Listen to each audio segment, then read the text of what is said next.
My name is Matthew Goodman. I'm the current at-large council member, one of the two at-large council members on the Ames City Council, and I'm running for re-election for my third time. I'm running for a couple of reasons. One is I've tried to represent a pretty reasonable balance, I think, between perspectives, and I try to seek out different perspectives pretty aggressively.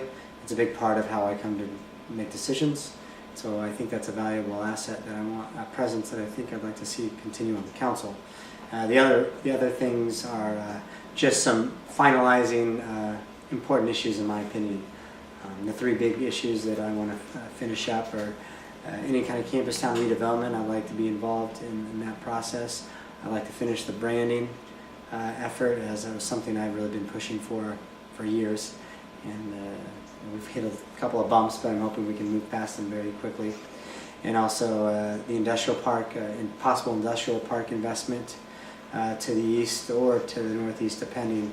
I just want to make sure that there's a voice for the taxpayer in that conversation, and not just the investors in those projects.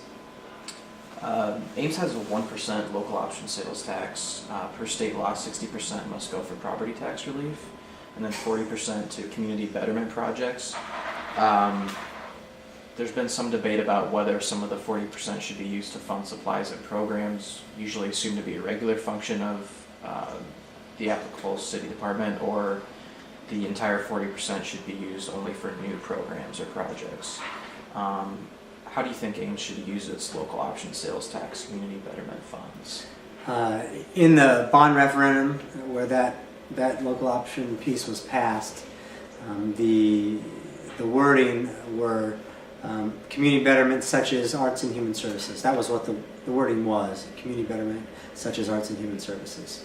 And so for me, I think we should generally prioritize the 40% for pieces that fit into that category. We use it for other things, and that's the way it was when I came to council, and I worked hard to try to push more money towards human services by consistent increases in asset funding. And you know, it's not just me up there, so it's always a compromise. But for me, I think the best use of the money is for those two categories in particular, because the community voted on the local option piece, having those two parts called out specifically. Cyrite is running a $250,000 deficit on general service and over $17,000 to contract out required ADA services with Heartland Senior Services. Do you think it's essential for Cyrite to offer citywide service, and how should Cyrite handle the disparity between revenue and demand for service? I do think it's essential that it provide transportation for the community. It's one of the great benefits of Ames. I think it's a selling point for how progressive the community is, and I think it shows a commitment to equity in our community. Transportation is one of the great dividers for people.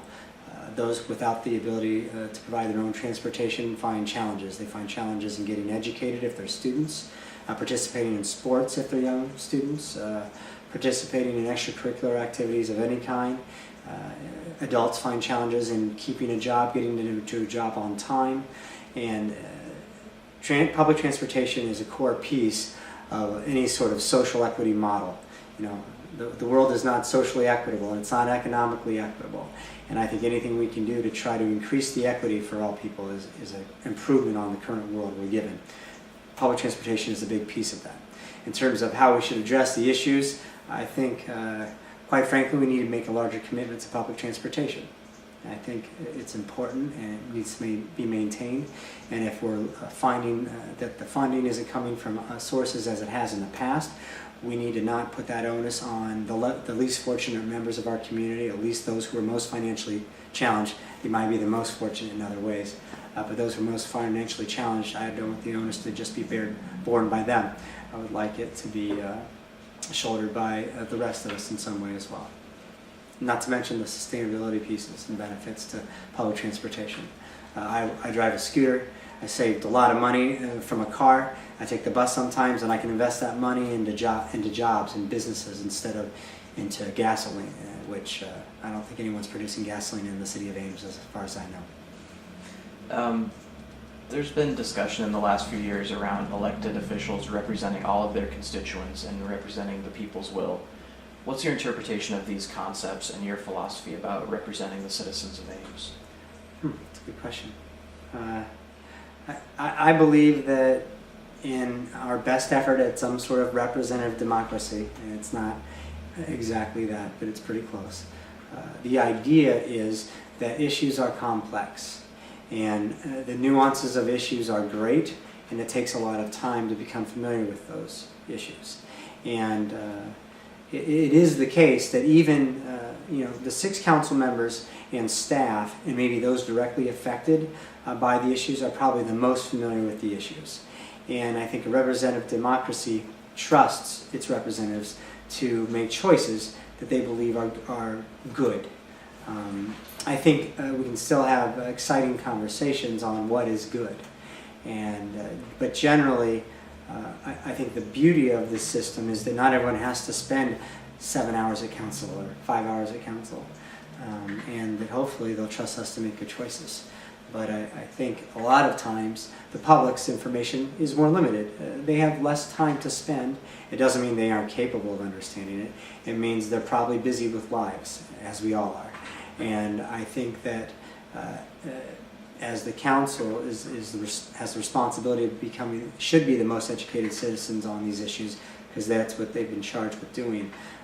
They should be able to make choices, even if folks in the public sphere may not like those choices.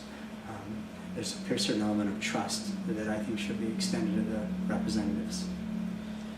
Do you think the city budget is at the correct balance between cost of service and levels of service? And if not, what changes in city services or budget would you like to make?